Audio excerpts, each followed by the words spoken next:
नमस्कार दोस्तों, मेरा नाम है आयुष। आप देख रहे हैं स्मार्ट एंड लीगल गाइडेंस। आज इस वीडियो के अंदर मैं ऑल इंडिया बार एग्जामिनेशन का जो 15 टाइम 2021 के अंदर भी 24 जनवरी 2021 को पेपर अभी हुआ है, तो बहुत सारे लोगों के मेरे पास कमेंट्स आए थे और डीएम्स आए थे कि आप हमारे को आंसर की प्रोवाइड कराइए। तो मैंने सोचा कि आप सभी लोगों के लिए पूरे के पूरे क्वेश्चन पेपर को ही सॉल्व करके मैं आपको प्रोवाइड करा देता हूं। जैसे मैंने ऑल इंडिया बार एग्जामिनेशन 14 के बारी का जो पेपर सॉल्व करके आपको प्रोवाइड कराया था, वैसे मैं एआईबी 15 2021 वाला पेपर अभी 24 जनवरी जो हुआ है एग्जाम, उसके लिए आपको वीडियो प्रोवाइड करा रहा हूं। मेरे पास अभी एग्जाम का सेट सी पेपर है, लेकिन आपको दिक्कत देने की कोई दिक्कत बात नहीं है, क्योंकि set A B C D सारे क्वेश्चन सेम होते हैं। बस क्वेश्चन जो है शफल करके रखे होते हैं कि पहला क्वेश्चन 10वें पे होगा, 10वें वाला 20वें पे होगा, ऐसे ही सब शफल करके रखे होते हैं। आप पूरे पेपर को देखिए, आपके अपने आंसर की को मैच करिए। जब आप किस बात पे गलत हुए होंगे या सही होंगे, और मैं आपको पहले क्लियर कर रहा हूं कि भाई ये सारे के सारे जो आंसर्स हैं ये अनऑफिशियल हैं, ये ऑथेंटिक सोर्स से ही मैंने सारे का सारा आंसर्स जो है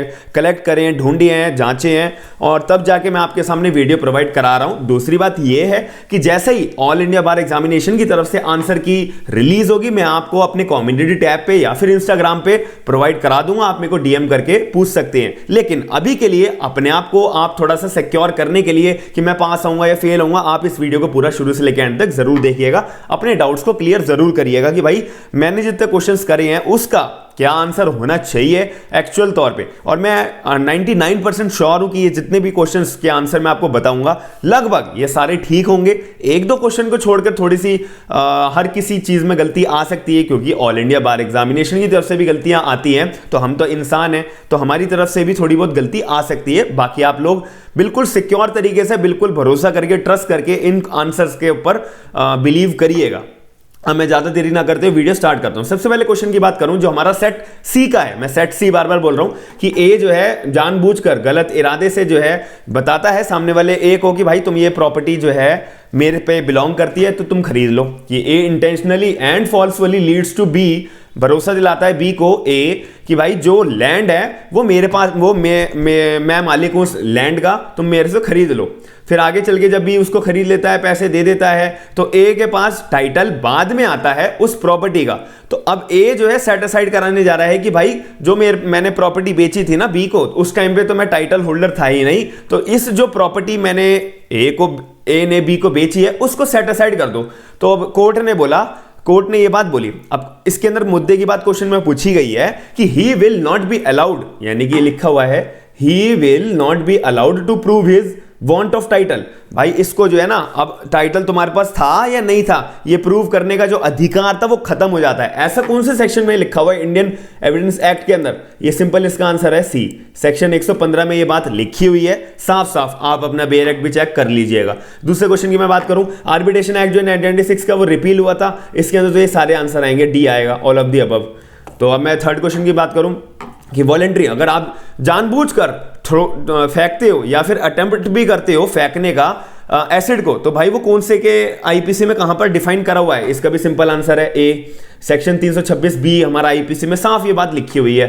ये तो जब आप बेयर एक्ट लेकर गए होंगे आपको सीधा इंडेक्स में जाके अपना बेयर एक्ट खोलना चाहिए था। अब फोर्थ क्वेश्चन की बात करूं, ए जो है ना अपने काम पे गया हुआ है, एक हेक्टर का मतलब एक कुल्हाड़ी ले लो, वो पेड़ काट रहा होगा, अब जो हेड होता है ना कुल्हाड़ी का वो निकल गया और साइड में कोई बंदा खड़ा था उसके लग गया और वो बंदा वहीं पे मर गया। वो कुल्हाड़ी का जो ऊपर का हेड होता है लोहे का, वो किसी बंदे को लग गया होगा, वो बंदा मर गया। अब ये बोला है कि भाई अगर जो कुल्हाड़ी से बंदा काम कर रहा था उसको प्रॉपर केयर करके जरूरत नहीं थी और सारी जिम्मेदारी जो साइड में खड़ा हुआ बंदा है, जब उसे दिख रहा है कि भाई इतना क्रूशल काम हो रहा है फिर भी वो साइड में खड़ा हुआ है, कुछ भी दुर्घटना हो सकती है, तो इस केस के अंदर ए के ऊपर कोई चार्ज लगेगा? मर्डर का लगेगा, कल्पेबल होमोसाइड का लगेगा। इसका आंसर होगा फोर्थ का सी। बिल्कुल भी भाई कोई ऑफेंस नहीं माना जाएगा। इसमें जो काम कर रहा है बंदा उसकी गलती थोड़ी ना है, जो साइड में खड़ा हुआ बंदा है उसको ध्यान देख रेख करनी चाहिए थी, मैं कहां पे खड़ा हूं वगैरह वगैरह।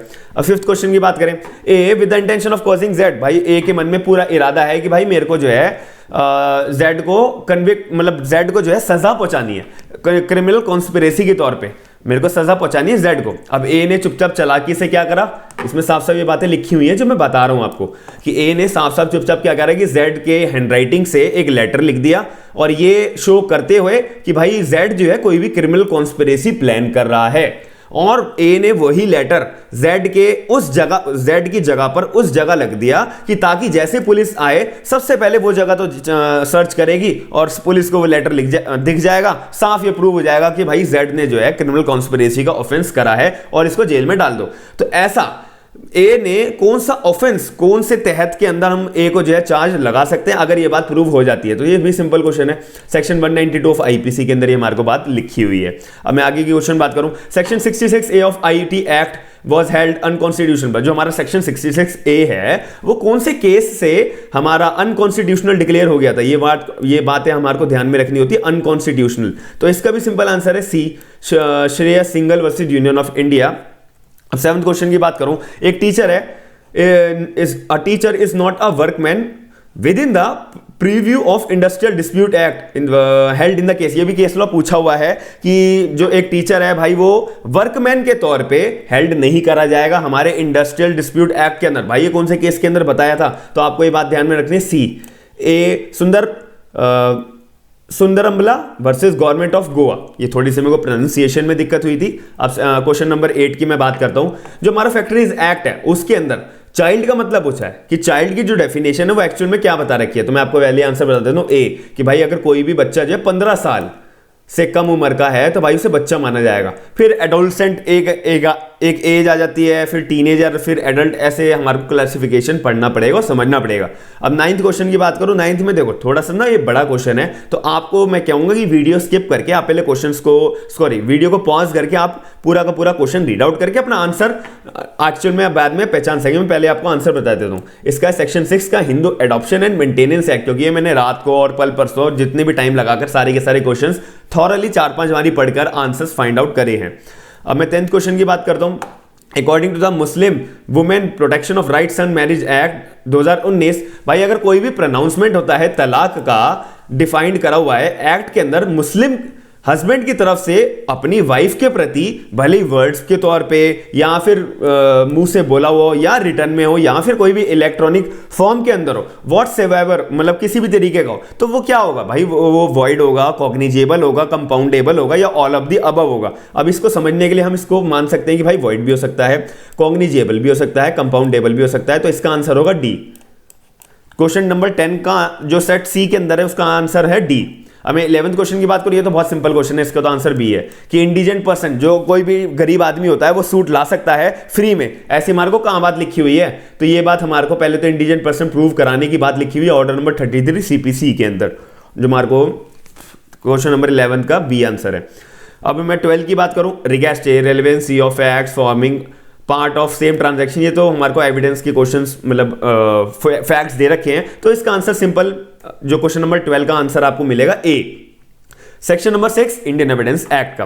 अब क्वेश्चन नंबर 13 की बात करूं तो क्वेश्चन नंबर 13 में लिखा है कि भाई जो सुप्रीम कोर्ट है ना उन्होंने लीगलाइज कर दिया था लिविंग को और पैसिव यूथेनेशिया को। ऐसे कौन से केस से हम इसको रिलेट कर सकते हैं, तो इसका भी सिंपल आंसर है common cause versus union of India. But मैं इस क्वेश्चन को सिंपल नहीं मानता, क्योंकि अरुणा रामचंद्रन में भी पैसिव यूथेनेशिया की बात करी हुई है और कॉमन कॉज के अंदर भी करी हुई है, और ज्ञान कौर के अंदर तो हमारे को वो जो सेक्शन हमारा 309 है आईपीसी का, उसको भी क्लासिफिकेशन करके एक बात करी हुई है। तो ये कंफ्यूजिंग ज्यादा है, बहुत लोगों को इस क्वेश्चन में बहुत कंफ्यूजन हुई होगी।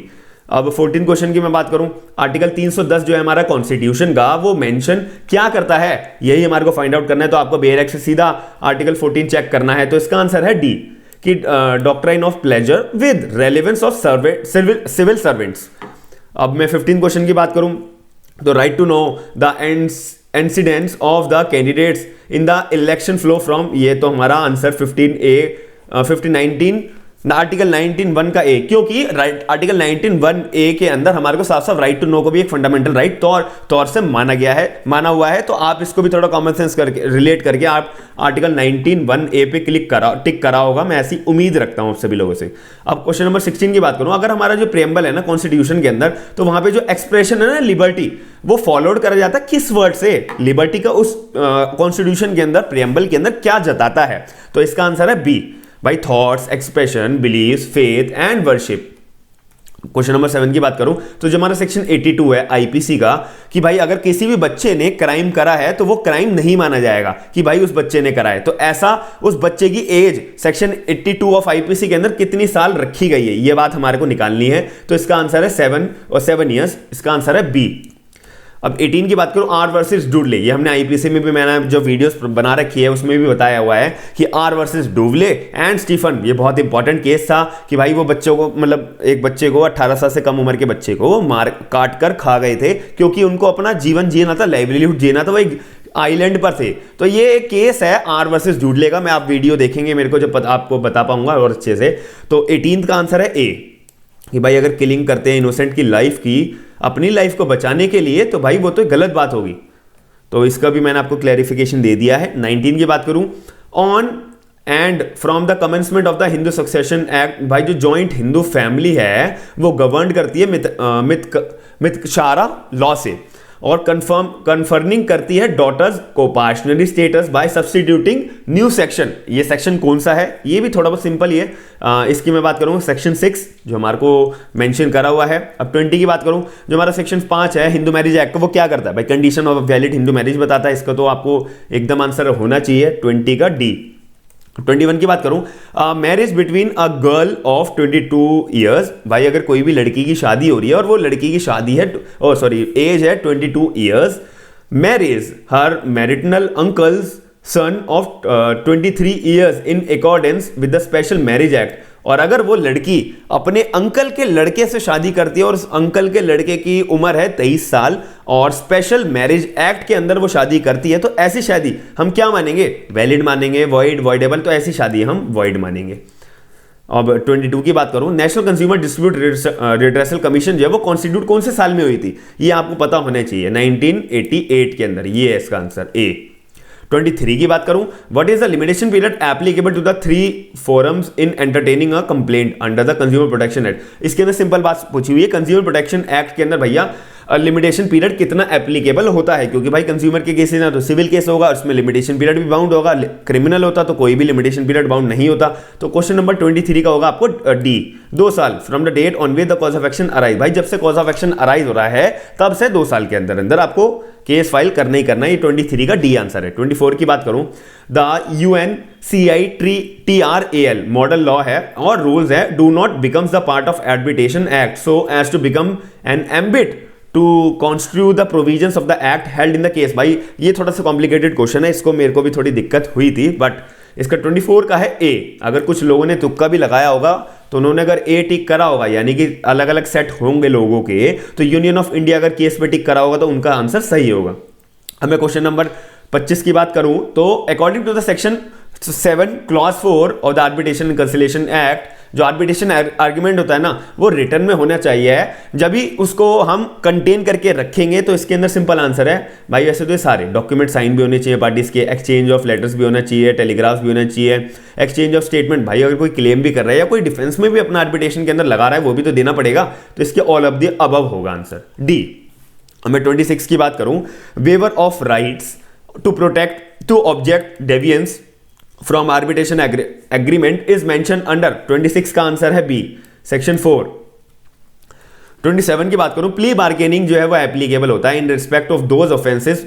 प्ली बार्गेनिंग का मतलब होता है कि भाई आप प्ली कर सकते हो, जितने की मतलब आपको सजा हुई है ना, थोड़ा सा आप जज साहब के आगे थोड़ा सा प्ली बार्गेनिंग टाइप कर सकते हो कि हमारे को इतनी सजा नहीं इतनी दे सकते हो वगैरह वगैरह। तो ये भाई अगर आपने 7 साल का अपराध करा है ना 7 साल के अंदर अंदर, तभी आप प्ली बार्गेनिंग कर सकते हो, उसके बिना नहीं कर सकते, बिल्कुल भी नहीं कर सकते। 28 के ऊपर हम चलते हैं। 28 का भी थोड़ा बड़ा क्वेश्चन है, आप इसको वीडियो को पॉज करके पढ़िएगा ढंग से और समझिएगा। अगर नहीं समझ में आता है तो आप मेरे को कमेंट सेक्शन में बताकर या पर्सनल मैसेज करके, अगर जैसे मैं हिंदी में समझाता आ रहा हूं वैसे अगर आपको समझना है तो मेरे को मैसेज करिएगा। 28 का आंसर मैं बता देता हूं D, state of Himachal Pradesh versus Tara Dutta.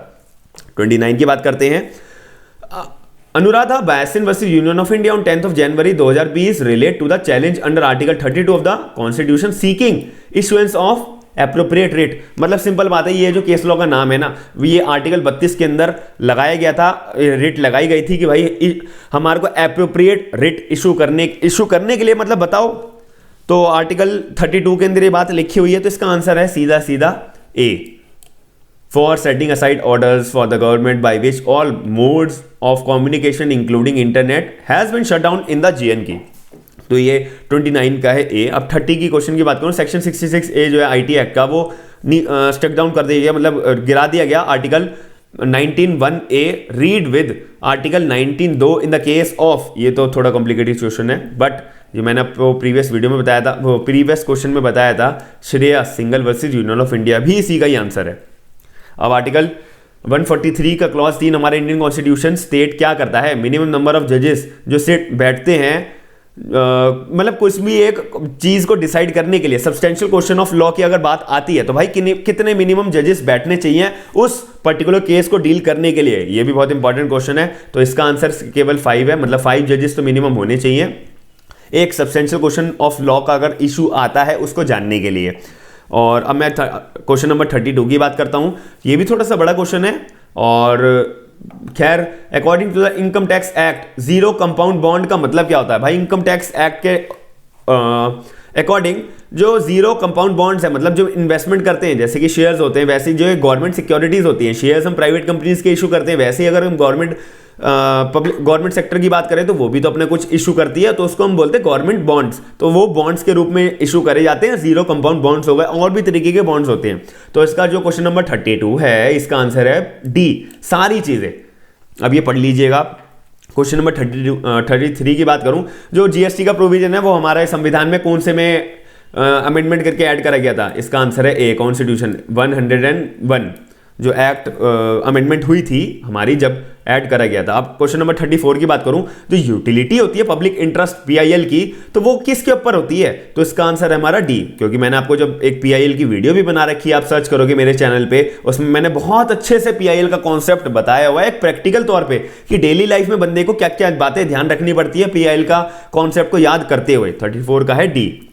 अब 35 की बात करूं, ये भी क्वेश्चन बड़ा है, आप पॉज करके वीडियो को पढ़ के समझिएगा, पर मैं आपको आंसर बता देता हूं, लेकिन फिर भी मैंने थोड़ा सा इसके बताता हूं। एक पेटिशनर होता है, वो पेटिशनर जो है प्रोफेसर होता है, वो प्रोफेसर भी एक पॉलिटिकल साइंस का होता है और उसने जो है एक रिसर्च करी होती है और उस रिसर्च के तौर पर उसने पाया है कि भाई जो कॉन्स्टिट्यूशनल प्रोविजंस लगने चाहिए ना, वो एक्चुअल तौर पर स्टेट ऑफ बिहार जो है वो ढंग से काम नहीं कर रही है। उसने जो काम करा होता है स्टेट ऑफ बिहार ने, तो ये पेटिशनर जो है, जो प्रोफेसर है, वो चैलेंज करता है उनके स्टेट ऑफ बिहार के काम को कि भाई जो ऑर्डिनेंस जितने भी लाए हैं और जो अप्रूवल लेजिस्लेचर से लेने चाहिए वो ढंग से नहीं लिए गए हैं। तो इसी वजह से जो स्टेट ऑफ बिहार है उसने काम अच्छे से नहीं कराया है, जितनी भी ऑर्डिनेंस पास करवाए हैं वो गलत तरीके से पास कराए। तो ऐसा केस कौन से केस लॉ में आया था? इसका आंसर है B, DC Wadhwa versus state of Bihar 1987 के तौर पे। अब 36 की क्वेश्चन की बात करूं, ये भी बड़ा है, वीडियो को पॉज करके पढ़िएगा, मैं फिर भी आपको आंसर बता देता हूं। इसका आंसर है ए,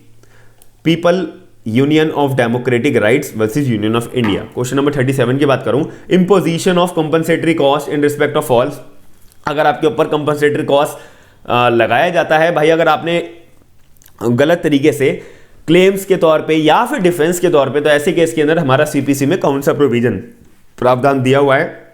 इसकी मैं बी की बात करूंगा, सेक्शन नंबर 35 का ए of CPC।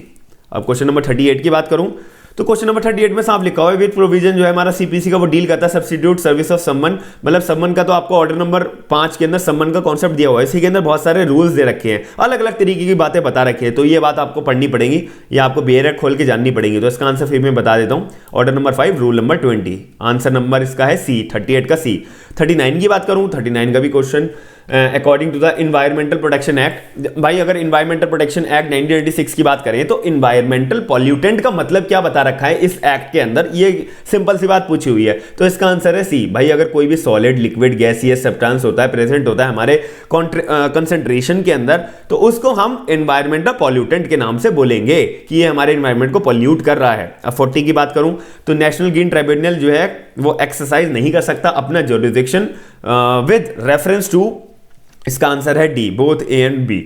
Wild life protection act, scheduled tribes and other traditional forest, क्योंकि वो NGT का बिल्कुल भी जो है ज्यूरिसडिक्शन नहीं होता है, इसीलिए वो एक्सरसाइज नहीं कर सकते हैं। ऐसी 41 की अगर क्वेश्चन की बात करूं तो 41 के अंदर भी लिखा हुआ है कि attempt to acquire sensitive information such as usernames, password, credit cards, details and sometimes indirectly money by masquerading as a trustworthy entity in an electronic communication is known as। तो ये भी बहुत इंपॉर्टेंट क्वेश्चन है, मैं बता रहा हूं आपको इसका मतलब कि भाई अगर मैंने एक फेक आईडी बनाई है और उसका लिंक आपको भेजा है और उस लिंक पे आपने क्लिक करा, आप जो फेक मतलब फेक वेबसाइट पे पहुंच गए और आपको लगा ही नहीं भाई ये तो ओरिजिनल फेसबुक है और अपने यूजर नेम और पासवर्ड डाला और वो यूजर नेम और पासवर्ड मेरे पास आ गए क्योंकि मैंने फेक वेबसाइट बनाई है आपको फंसाने के लिए। तो मैंने क्या करा है, सेंसिटिव इंफॉर्मेशन आपकी एक्वायर करी है, तो इस केस के अंदर इसको बोलते हैं फिशिंग, PHISING। 42 की बात करते हैं, इंडेमनिटी कॉन्ट्रैक्ट जो है हमारे को डिफाइन कहां करे गए हैं, हमारे को इंडियन कॉन्ट्रैक्ट एक्ट के अंदर, ये बहुत इंपॉर्टेंट क्वेश्चन रहता है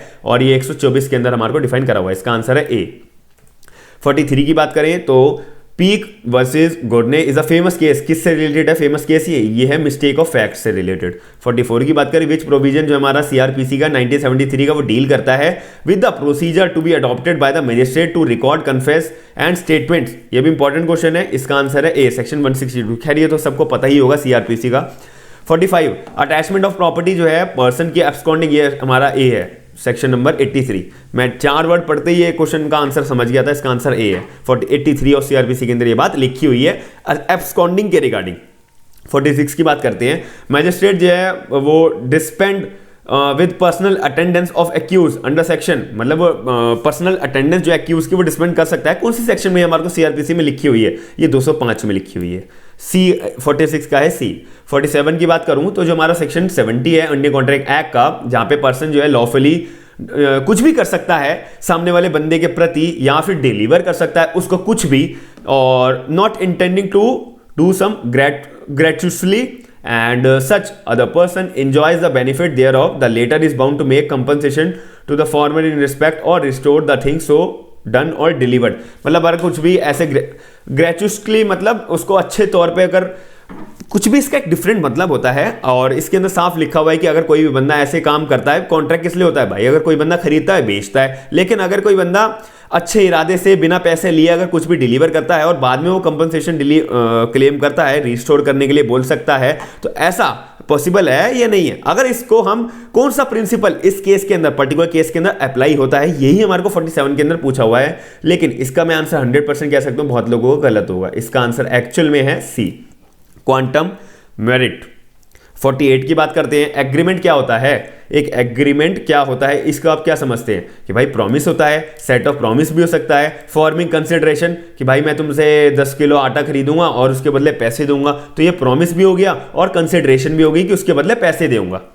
अब एनफोर्सेबल बाय लॉ होगा तो वो कॉन्ट्रैक्ट बन जाता है। एग्रीमेंट कोई भी एनफोर्सेबल बाय लॉ हो जाता है तो उसको हम कॉन्ट्रैक्ट बोलते हैं, एग्रीमेंट नहीं बोलते। एग्रीमेंट हम इनिशियल स्टेट में एग्रीमेंट ही बनाया जाता है। 49 की बात करूं तो लैंड एक्विजिशन एक्ट जो है उसमें एक्सप्रेशन जो है लैंड का, उसमें क्या मतलब लिखा हुआ है भाई, इसमें सारे मतलब हो सकते हैं। इसके अंदर आंसर है D, benefit to arise out land, things attach to earth permanently, ये सारी बातें हमारे को लैंड के अंदर डिफाइन करी हुई है। 50 की बात करता हूं तो जो टेम्परेरी ऑक्यूपेशन होती है वेस्ट की और ऑर्बिटल लैंड की, प्रोसीजर क्या होता है, difference to compensation exist provide under, ये थोड़ा सा कॉम्प्लिकेटेड क्वेश्चन है और इसका 100% कह सकता हूं 50% लोगों का गलत हो सकता है इसका आंसर। इसका है क्वेश्चन सेक्शन नंबर 35 हमारा लैंड एक्विजिशन एक्ट, क्योंकि ऐसा माइनर एक्ट के अंदर आता है और ये बहुत रेयर एग्जाम्स के अंदर पूछा जाता है, इसी वजह से इनकी कमांड अच्छी नहीं होती है लोगों के पास। 51 की बात करता हूं तो अंडर द पेटेंट एक्ट की बात करूं तो which of the following are not patentable, इनमें से कौन कौन सी चीजें जो हैं हम पेटेंट नहीं करा सकते हैं, सिंपल ये बात पूछी हुई है। तो 51 के अंदर हम डी इसका आंसर गौर करेंगे, क्योंकि एग्रीकल्चर को आप कैसे पेटेंट करा लोगे, हॉर्टिकल्चर को कैसे करा लोगे, जो प्रेजेंटेशन होती है इंफॉर्मेशन की वो कैसे करा लोगे आप पेटेंट, ये सारी बातें इसके अंदर लिखी हुई हैं। 52 की मैं बात करता हूं तो जो वीपो है जो रिप्लेस हो गई है प्री एग्जिस्टिंग के तौर पे, तो वो कौन से नाम से हुई है ये तो आपको पता होना चाहिए, तो इसका आंसर है बी, BIRPI, ये इसका आंसर है। 53 की मैं बात करता हूं, जो सुप्रीम कोर्ट है उन्होंने इन्वोक करा है प्रिंसिपल ऑफ ट्रांसफॉर्मेटिव कॉन्स्टिट्यूशनलिज्म को, ये कौन से केस से करा है ये आपको पता होना चाहिए, नवतेज सिंह जौहर वर्सेस यूनियन ऑफ इंडिया 2018 के अंदर। 54 की बात करूं, जो प्रोविजंस हमारे आईपीसी के वो अप्लाई होते हैं also to an offence committed by 54 का डी इसका आंसर है कि भाई सिटीजन ऑफ इंडिया है, भले ही वो विद और without and beyond the India है, और कोई भी बंदा और कोई भी शिप पे हो, एयरक्राफ्ट पे हो और वो रजिस्टर्ड है इंडिया के अंदर, तो उसने अगर वहाँ पे कोई भी ऑफेंस कराया तो भाई उस पर आईपीसी एप्लीकेबल होगी होगी। और 55 की बात करता हूँ तो जो डेफिनेशन है मनी की जीएसटी के अंदर, वो उसमें इंक्लूड क्या क्या नहीं होता है, ये बात आपको पता होनी चाहिए। करेंसी हेल्ड बाय न्यूमिनिस्टिक वैल्यू, ये हेल्ड नहीं करता है मनी के टर्म के अंदर। 56 की बात करें तो अंडर आर्टिकल 279 का ए जो जीएसटी काउंसिल जो है वो कॉन्स्टिट्यूट करती है, क्या कॉन्स्टिट्यूट करती है, ये है प्रेसिडेंट। 57 की बात करें, जो डेफिनेशन हमारे कॉन्ट्रैक्ट की वो डिफाइन करी हुई है, कहाँ पे डिफाइन करी हुई है, ये तो बात आपको पता होनी चाहिए, सेक्शन 2H के अंदर। और ज़्यादातर हमारी जितने भी एक्ट्स हैं उनमें सारी की सारी डेफिनेशन सेक्शन 2 के अंदर ही बताई जाती हैं, तो इसको तो आपको कॉमन सेंस आपने लगाई होगी। तो 58 की अगर मैं बात करूं, among other things the functions of bar council of India includes laying down standards of professional conduct and ethics for advocates.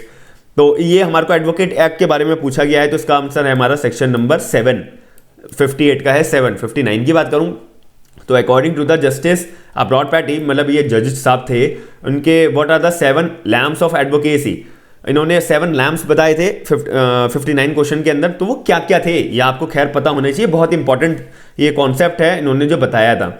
Honesty, courage, industry, wit, eloquence, judgment and fellowship. मैं 60 की बात करूं, मिनिमम नंबर ऑफ डायरेक्टर्स कितने होने चाहिए, minimum तो 3 होने चाहिए भाई, ये साफ पता होने चाहिए। 60 की बात करूं, ये भी क्वेश्चन जो है, एसोसिएट कंपनी जो है, an associate company in relation to the another company. अगर कोई भी एक एसोसिएट कंपनी है और उसका रिलेशन किसी दूसरी कंपनी के साथ है तो उसको हम क्या बोलेंगे, मेन, तो उसको हम बोलेंगे a company in which that other company has a significant influence but which is a subsidiary company to a company having such influence and includes a joint venture company. भाई जॉइंट वेंचर जनरेट कर रही है, ये बोला जाएगा। 62 की बात करूं, वेस्ट मेजर का मतलब होता है एक्ट ऑफ गॉड, ये तो खैर सबको पता होगा। और 63 की मैं बात करूं, according to the classical doctrine of act of state in law of tort means, 63 थोड़ा सा कॉम्प्लिकेटेड है, इसका आंसर है ए, कि an act of the sovereign power of a country that cannot be challenged, controlled or interfered by the municipal courts। 64 की बात करूं कि टॉर्ट के अंदर ना सारे के सारे person who aid or counsel or direct or join the committal of or wrong act are known as। 64 का थोड़ा सा कॉम्प्लिकेटेड मैं मान सकता हूं, इसका आंसर है जॉइंट टॉर्ट फेस्टिवल्स। 65 का मैं क्वेश्चन की बात करूं तो सेक्शन 105 का एच जो है सीआरपीसी का, वो डील किसके ऊपर करता है, बस आपको सीधा बेयर एक्ट खोल के चेक करना था। इसका आंसर है A, forfeited of forfeiture of property in certain cases.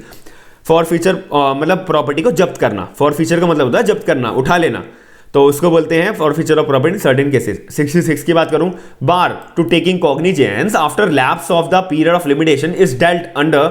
66 का आंसर है सी, सेक्शन 478 हमारा सीआरपीसी का बताता है इस बारे के अंदर। सेक्शन 67 डिग्री होल्डर का मतलब क्या होता है, डिग्री होल्डर का सिंपल मैं मतलब बता देता हूं। डिग्री होल्डर मतलब जिसके फेवर में केस, मतलब दो पार्टी होती है, एक प्लेंटिफ एक डिफेंडेंट। तो जज साहब ने एक बंदे के प्लेंटिफ के बिहाफ पे केस डील कर दिया कि हाँ भाई तुम जीत गए ये केस, तो अब वो डिक्री होल्डर बन जाता है। डिक्री होल्डर मतलब उसके फेवर में डिक्री आ जाती है, अब उसको डिक्री को एग्जीक्यूट कराने का टाइम होता है विद इन 1 मंथ अप्रॉक्स होता है, मैं श्योर नहीं हूं, लेकिन जो डिक्री को एग्जीक्यूट कराने के लिए वो कोर्ट जाएगा और डिक्री को एग्जीक्यूट कराएगा, तो इसको बोलते हैं डिक्री होल्डर। अब हमारे को आंसर में क्या क्या बातें लिखी हुई हैं, सॉरी पॉइंट्स के अंदर, वो हमारे को पढ़नी पड़ेगी। 67 की मैं बात करूं तो 67 का आंसर है A, any person whose favor a decree has been passed, देखो मैंने जो बताया था वही है। 68 की बात करते हैं तो Hindu succession amendment act HSAA 2005 जो है वो प्रोवाइड कराता है, वुमेन प्रोवाइड होता है वुमेन्स के लिए, लेकिन वो एक्चुअल में किस तरह पे होता है, कोपार्शनरी राइट होता है, एट पार होता है, विद मैन होता है, ये हमारे को बात समझने की होती है।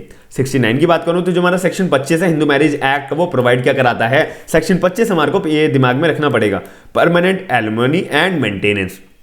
क्वेश्चन नंबर 70 की बात करूं, Hindu wife had been living with her children, अगर कोई भी एक हिंदू वाइफ है वो अपने बच्चों के साथ रह रही है और सारे के सारे बच्चे जो हैं brought up by her without any assistant and help from her husband many years, और वो अपने बच्चे का पालन पोषण कर रही है और लेकर भी आई है और उनका असिस्टेंस भी कर रही है बिना हस्बैंड के एक भी रुपया लिए, तो वाइफ अनटाइटल होगी एक सेपरेट रेजिडेंस के लिए और साथ में मेंटेनेंस के लिए। अगर होगी तो ऐसी हमारे को कौन से सेक्शन के अंदर ये बात बिल्कुल क्लैरिफाई करी हुई है, ये बात हमारे को पता होनी चाहिए। Section 18 clause 2 sub clause A of Hindu adoption and maintenance act के अंदर साफ साफ बातें लिखी हुई हैं। 71 की बात करूं तो जितने भी प्रोविजंस हैं regarding filing of suit by and alien under the CPC is dealt under, ये हमारे को बात रखनी पड़ेगी सेक्शन नंबर 83 के अंदर। 72 की बात करता हूं मैं, तो an order issued by the court under CPC, अगर कोई भी कोर्ट ने ऑर्डर इशू करा है, सीपीसी के अंदर ऑर्डर इशू करा है और हमारे को बता रखा है ऑर्डर नंबर ये है हमारा 11 और इसका हो गया हमारा rule number 46 for the recovery of amount due to the judgment creditor is known as, तो 72 जो हमारे को डिफाइन करा है ये गार्निशी ऑर्डर होता है। इस ये ऑर्डर गार्निशी ऑर्डर हमारे को ऑर्डर नंबर 21 के अंदर डिफाइन करा हुआ है, तो ये मेरे हिसाब से 21 ही लिखा हुआ है और 21 के अंदर गार्निशी ऑर्डर हमारे को डिफाइन करो। गार्निशी ऑर्डर मैं गारंटी कह सकता हूं बहुत लोगों को कंफ्यूजिंग लगता है, बहुत इंपॉर्टेंट कॉन्सेप्ट है। आप जब मेंस का पेपर लिखते हो कोई भी जुडिशरी का, तो 100% गार्निशी ऑर्डर का 10 मार्क्स का क्वेश्चन तो आता ही आता है, तो ये आप ध्यान में जरूर रखिएगा। 73 की मैं बात करता हूं तो सेक्शन नंबर जो 88 है जो रीड करा जाता है हमारे सीपीसी के इस ऑर्डर के साथ में 35 ऑर्डर के साथ में, तो ये हमारे मेरे हिसाब से इसका आंसर होना चाहिए इंटरप्लेटर सूट, क्योंकि हमारा जो ऑर्डर नंबर 35 है वो हमारा इंटरप्लेटर सूट के बारे में डील करता है। हाँ, ये सेक्शन नंबर 88 भी इसी से ही पढ़ा जाता है। क्वेश्चन नंबर 74 की बात करता हूं, MC Mehta versus union of India 1986 Shriram food and fertiliser का केस है, तो भाई वो किससे रिलेटेड करता है, तो ये हमारे को बताना है। ओलियम गैस लीक का केस है, ये बहुत इंपॉर्टेंट केस है, आप इसको जरूर पढ़िएगा। आपका एक सोचने की जो थिंकिंग होती है ना कि जज साहब ने ऐसा क्या डिसीजन दिया था, उससे ब्रॉड होती है। केस लॉ जितने ज्यादा पढ़ोगे, समझोगे, जानोगे और गहराई में पढ़ोगे, उससे ज्यादा आपकी लॉ के अंदर, कानून के अंदर थिंकिंग बढ़ेगी। 75 क्वेश्चन की बात करें, ए के करव्याफ वर्सेस यूनियन ऑफ इंडिया जो रिलेट करता है वो किससे रिलेट करता है, तो ये हमारे को ध्यान में रखना पड़ेगा। और बहुत सारे क्वेश्चन का ये मैं मान सकता हूँ शायद गलत हो, तो एडमिनिस्ट्रेटिव डिस्क्रिशन के तौर पे ये सेक्शन नंबर ये क्वेश्चन नंबर 75 का आंसर सी है। 76 की बात करूं, judicial control of delegated legislation में be exercise on the ground of doctrine of ultra vires mala fides exclusion of judicial review, क्या होना चाहिए, इसका आंसर है D, all of the above, सारे ही हो सकते हैं। 77 की बात करूं, जो प्रिंसिपल है ना रेस जुडिकाटा का, वो कौन से सेक्शन के अंदर डील करता है, ये बहुत कंफ्यूजन होती है लोगों की, ये कंफ्यूजन मैं आपको दूर कर देता हूं। रेस जुडिकाटा सबसे पहले हमेशा रेस जुडिकाटा और रेस सब जुडिस आता है, तो रेस जुडिकाटा है ना हमेशा आगे चलता है, तो आपको ये ध्यान रखनी है, तो आगे चलता है तो सेक्शन 11 होगा, रेस सब जुडिस का पीछे चलता है यानी कि सेक्शन 10 होगा, तो आप इसको थोड़ा ध्यान में रखिएगा। रेस जुडिकाटा जो है ये हमारे को सेक्शन नंबर 11 सी है, 77 का आंसर है सी।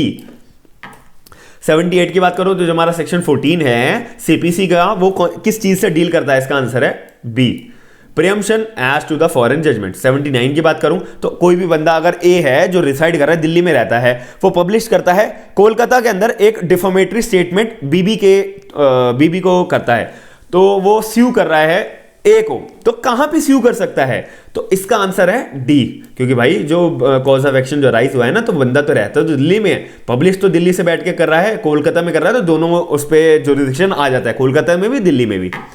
और अब आती है 80, क्वेश्चन नंबर 80 की, ए जो है एक्यूज है वेजिंग वॉर के लिए सरकार के खिलाफ, और इस केस के अंदर उसको armed insurrection in which property is destroyed, भाई उसने प्रॉपर्टी भी डिस्ट्रॉय करी है और अटैक करा है और जितने भी गोल्स हैं उसने तोड़े हैं एक तौर पे, तो इस केस के अंदर एविडेंस एक्ट के अंदर हम कौन से सेक्शन में डील करेंगे, तो इसका सिंपल आंसर है 6, सेक्शन नंबर 6 यानी कि बी। इस क्वेश्चन नंबर 80 का आंसर है बी।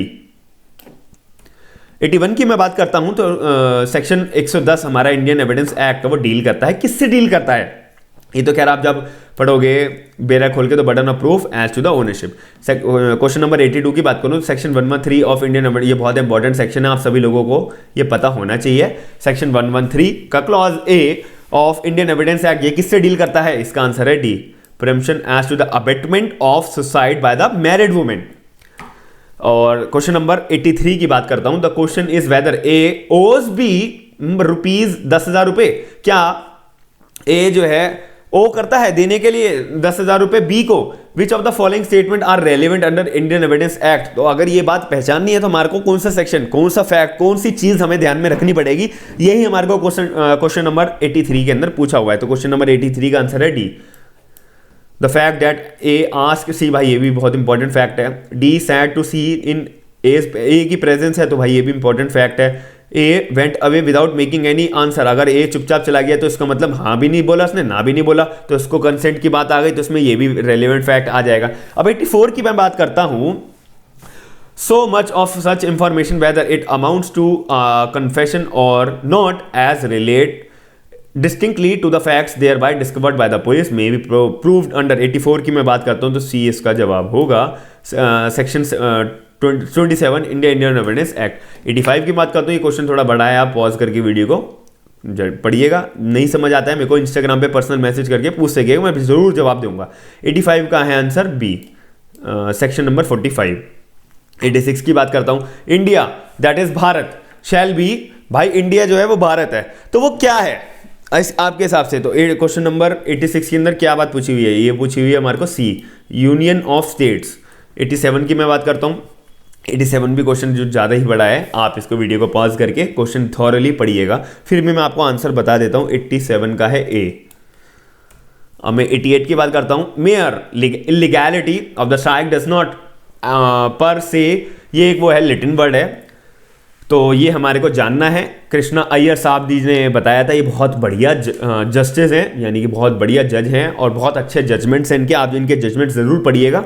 इसका आंसर फिर भी मैं बता देता हूँ, क्वेश्चन नंबर 88 का है C, Gujarat steel tubes versus Gujarat steel tubes Mazdoor Sabha.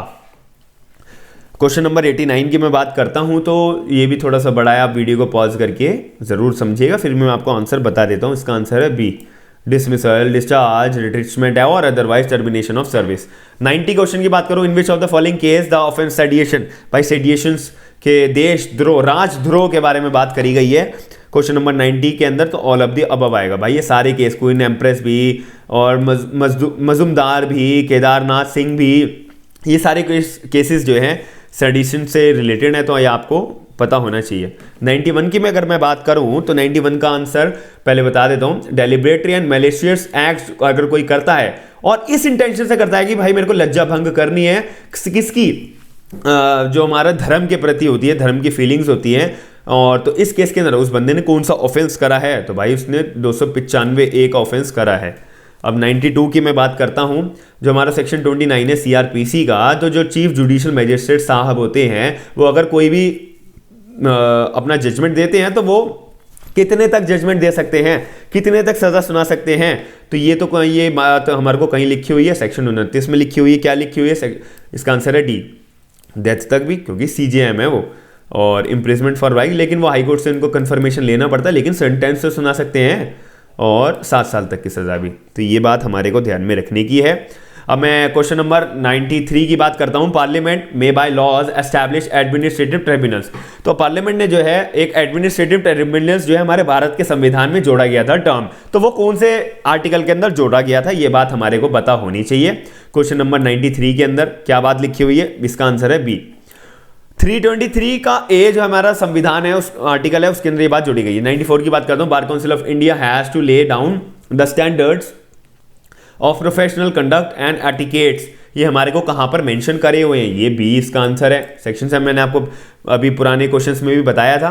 Question number 95 की बात करता हूं, जो हमारा सेक्शन 49 है एडवोकेट एक्ट का, बार काउंसिल ऑफ इंडिया के अंदर, तो वो क्या बताता है, कौन से रूल्स बताता है, ये हमारे को पता होना चाहिए। ये सारे रूल्स बताता है, qualification of members, class of category of person, standards of legal education, ये सब बताता है। क्वेश्चन नंबर 96 की बात करूं, XYZ जॉइंटली ने प्रॉमिस करा कि भाई हम पे करेंगे ए को 50,000 रुपए, सब्सिक्वेंटली एक्स और वाई जो है अनट्रिचेबल हो गए, उन्होंने मतलब छोड़ दिया साथ। क्या ए जो है कंपेल कर सकता है कि भाई तो अब जेड तू दे, भाई एक्स और वाई तो चलेगा, तू मेरे को 50,000 रुपए देगा क्योंकि तूने भी प्रॉमिस करा था, तो आंसर होगा ए कैन अंडर सेक्शन 43 पैरा 1 के अंदर कंपेल कर सकता है, बिल्कुल, क्योंकि जेड भी हिस्सेदार है, चाहे अपना शेयर तो दे भाई, अपना शेयर तो दे, 50,000 का 3 जो तिहाई का होगा वो तो पे कर दे। तो 97 हम अगर क्वेश्चन की बात करें, deliver goods by 1 person to another for some purpose upon a contract that they shall when the purpose is accomplished be return और disposed of according to the direction. इसका मतलब है अगर एक बंदा जो है किसी दूसरे बंदे को अपने गुड्स डिलीवर करता है और ये कॉन्ट्रैक्ट करता है कि भाई तुम जो है रिटर्न कर दो या फिर डिस्पोज ऑफ कर दो, तो ऐसा हम क्या बोलते हैं, इन दोनों के बीच में किस तरीके का कॉन्ट्रैक्ट बना है, इन दोनों के बीच में बेलमेंट बना है, इसको बोलते हैं contract of bailment. Question number 98 की बात करता हूं, जो हमारा सेक्शन 14A है, वो स्पेसिफिक रिलीफ का अमेंडमेंट एक्ट के अंदर 2018 में, तो वो इंसर्ट करा गया है। तो वो कौन सा किस वजह से इंसर्ट करा गया है, तो ये है 98 का ए, power of the court to engage experts. Question number 99 की बात करता हूं, तो हमारा सेक्शन 265A से लेके 265L तक जो है वो हमारे को किस चीज के अंदर बात करता है, सीआरपीसी के अंदर। ये भी इंपॉर्टेंट क्वेश्चन है, लेकिन प्ली बार्गेनिंग इसका आंसर है। बहुत इजी क्वेश्चन था खैर मेरे मुताबिक, तो ये जब आप बियर खोलोगे तो 1 मिनट में आप समझ गए होंगे। क्वेश्चन नंबर 100 की बात करता हूं, security of goods, security for good behaviour from habitual offender is dealt under. Habitual offender आपको टर्म एक बार याद कर लेनी है, तो इसका आंसर जब भी आपको समझ में आएगा, इसका आंसर है सेक्शन 110 हमारा सीआरपीसी के अंदर। क्वेश्चन नंबर 100 का आंसर है बी, जो हमारे को गौर करने वाली बात है। तो मैं उम्मीद करता हूं कि आपको जितने भी क्वेश्चन थे 100 के 100 मैंने आपको सॉल्व करके बता दिए हैं, और आपकी जितने भी डाउट्स बन रहे होंगे, आप चाहते होंगे कि भाई हमारे को आंसर की प्रॉपर मिल जाए, वो मैंने आज इस वीडियो के अंदर आपको प्रोवाइड कराई है, और बहुत ऑथेंटिक सोर्स के अंदर कराई है। इस बात का आप मेरे पे भरोसा करिएगा। आप चले, मैं पर 2-4 क्वेश्चन की गारंटी नहीं लेता, जिसमें मैंने कहा था ना कि ये बहुत इंपॉर्टेंट क्वेश्चन है और बहुत मतलब कॉम्प्लिकेटेड क्वेश्चन है, बहुत लोगों का इसमें गलत हो सकता है, तो इस पॉइंट को उठाया था मैंने। वैसे भी मैं उम्मीद रखता हूं कि वो भी सारे के सारे क्वेश्चंस मेरे सही होंगे। दूसरी बात ये, जैसे ही आंसर की रिलीज होगी वो भी मैं आपके सामने डिस्क्लोज कर दूंगा। लेकिन अभी के लिए अपने आप को श्योर रखने के लिए कि भाई मैं पास होऊंगा, फेल होऊंगा, एटलीस्ट मेरे 40 नंबर आ पाएंगे, नहीं आ पाएंगे, इतनी तो श्योरिटी आप अपने मन में रखिए। तो मैं आशा करता हूं कि अगर आपको वीडियो ऐसी पसंद आई है तो आप वीडियो को लाइक जरूर करिएगा, चैनल को सब्सक्राइब जरूर करिएगा, साथ ही में लोगों को शेयर करके भाई अवेयर करिएगा कि जितने भी एआईबी बच्चों ने एग्जाम दिया है तो वो अपने आंसर को करेक्ट कर ले, मैच कर ले, जान ले। और पूरा प्रॉपर वीडियो मैंने प्रोवाइड कराई है पूरे यूट्यूब में, अभी तक किसी भी बंदे ने ऐसी वीडियो आपको प्रोवाइड नहीं कराई होगी। तो मैं आशा करता हूं कि अगर आप मेरे चैनल पर रेगुलर व्यूअर हो या फिर नए हो तो आप सपोर्ट जरूर करिएगा, क्योंकि आपके सपोर्ट से ही मैं मोटिवेटेड होता हूं और वीडियोस बनाता हूं। थैंक यू, धन्यवाद।